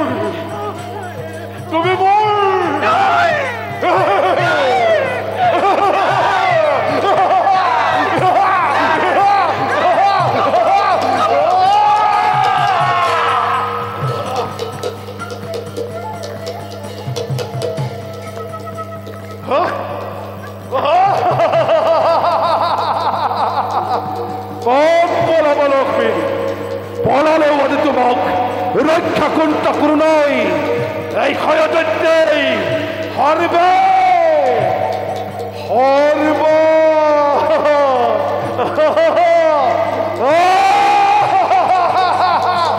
ৰব লক্ষ্মী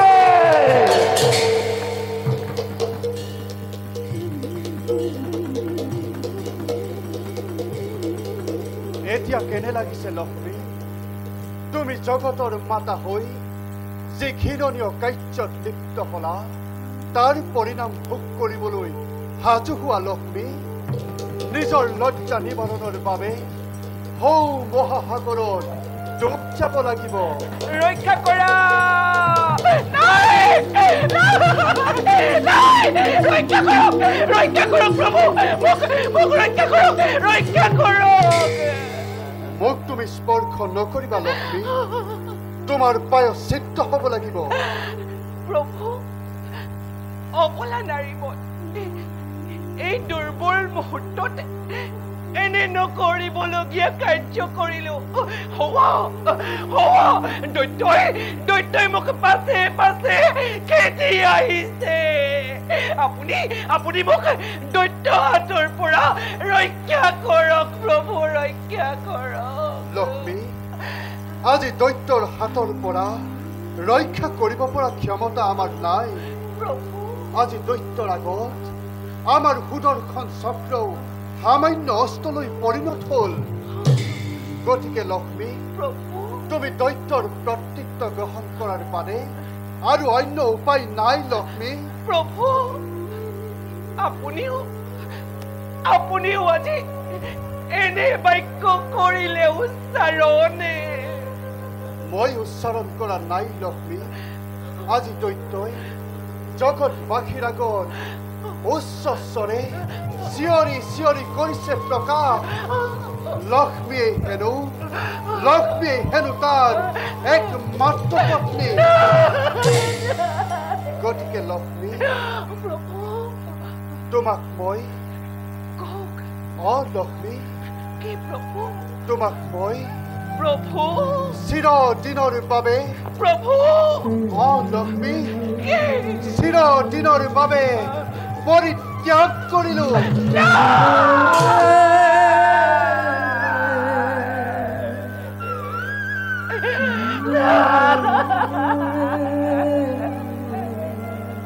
তুমি চৰিত্ৰহীনা।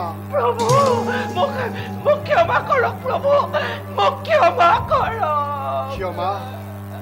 ক্ষমা কৰাৰ প্ৰশ্নই নাহে লক্ষ্মী।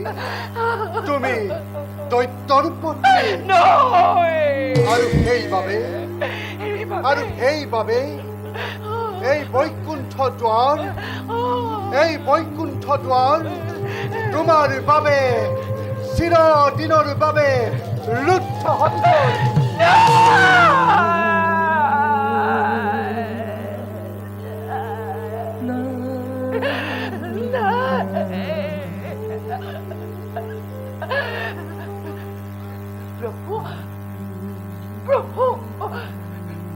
প্ৰভু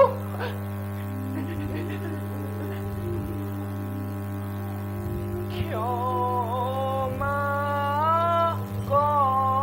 কৰা প্ৰভু,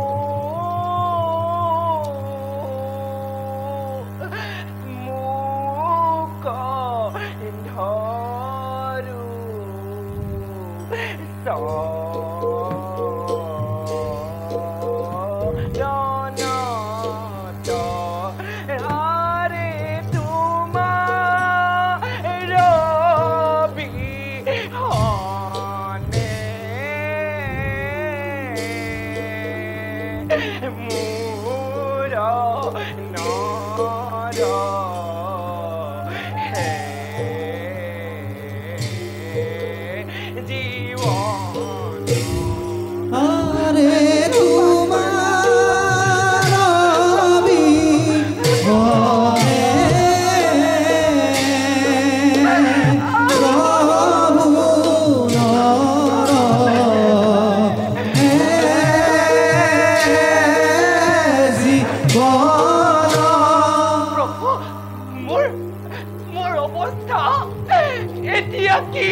স্বৰ্গ, মৰ্ত্য, পাতাল তিনিও লোকত লুকায়ো তুমি দৈত্যৰ হাতৰ পৰা ৰক্ষা নাপাবা লক্ষ্মী।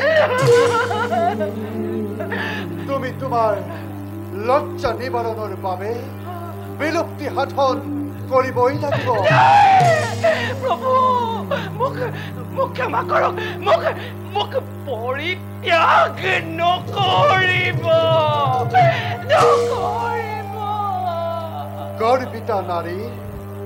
গৰ্বিতা নাৰীৰ উপযুক্ত শাস্তি হৈছে তুমি তুমি যাক বুদ্ধিহীনা নাৰী বুলি হেয় জ্ঞান কৰিছিলা সেই সৰস্বতী তোমাক আজি এনেকুৱা অৱস্থা কৰিলে। প্ৰভু এয়া আপুনি কি বিধান দিছে? তাতোতকৈ আপোনাৰ সুদৰ্শনে চক্ৰই মোৰ মুণ্ড ছেদনি কৰি সাগৰতে পেলাই দিয়ক। মই তাতে সান্তনা লভিম প্ৰভু। মই তাতে সান্তনা লভিম। যথা ধৰ্ম তথা জয়, যথা ধৰ্ম তথা জয়। তুমি যদি জগতৰ মাতা হৈ থাকিব বিচাৰা তেন্তে তোমাৰ বিলুপ্তি সাধন কৰিবই লাগিব লক্ষ্মী। যোৱা লক্ষ্মী, তুমি সৌ সাগৰত 3 কল্প ধৰি অদৃশ্য হৈ থাকিবা। সময়ত আমি তোমাক নিজেই কৰিম উদ্ধাৰ।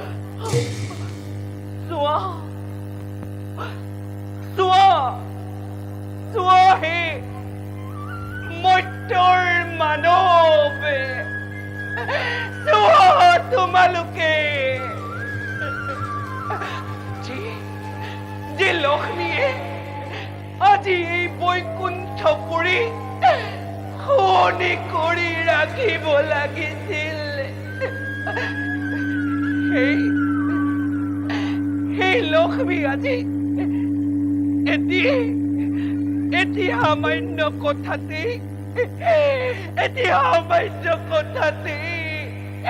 কক্ষ ধূমকেতুৰ দৰে খহি পৰিব লগা হ'ল।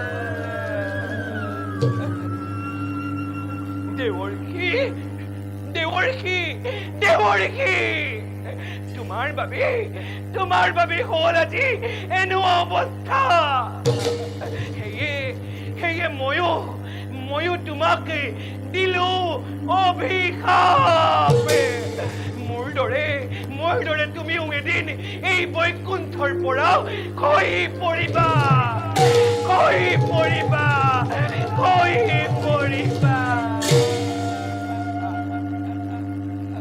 য'তেই বিষ্ণু তাতেই লক্ষ্মী হৈ এই বৈকুণ্ঠপুৰী শুৱনি কৰি ৰাখিব লাগিছিল। কিন্তু ভাগ্যৰ যে কি বিড়ম্বনা, তোমাক হেৰুৱাবলৈ পাই মোৰ হৃদয় ভাগি চুৰমাৰ হৈ গৈছে লক্ষ্মী। মোৰ হৃদয় ভাগি চুৰমাৰ হৈ গৈছে। লক্ষ্মীহীনা বৈকুণ্ঠপুৰী কিছুদিন খালী হৈ ৰ'ব। যোৱাৰ আগতে এটি কথা কৈ যাওঁ। সেই হয়দৈত্য অমৰ নহয় লক্ষ্মী। মই তাক অমৰত্ব বৰ নাই দিয়া প্ৰভু। সেই হয়দৈত্যৰ একেই আকৃতিৰ প্ৰাণীৰ হাততে মৃত্যু ঘটিব। যোৱাৰ আগতে মোৰ শেষ সেৱা কৰক গ্ৰহণ। জন্মে যেনে আপোনাকে স্বামী ৰূপে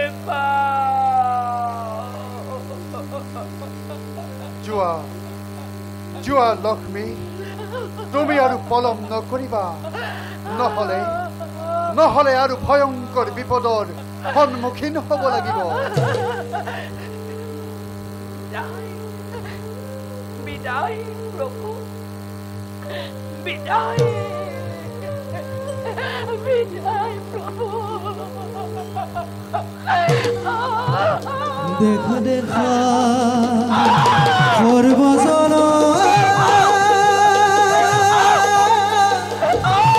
লীলা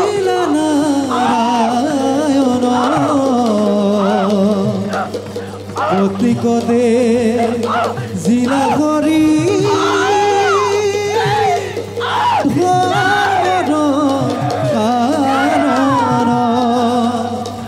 দেখা সৰ্ব জনন কি তুলিলা নাৰায়ণ সৰ্বজনে বোলা ৰাম ৰাম ওহে সৰ্বজন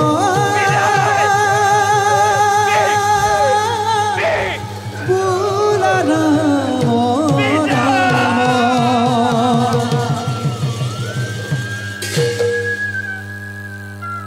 যোৱা লক্ষ্মী সময়ত আমি তোমাক নিজেই কৰিম উদ্ধাৰ যাওঁ এবে পৰৱৰ্তী কাৰ্যপন্থাৰ বাবে নিজকে কৰোঁগৈ প্ৰস্তুত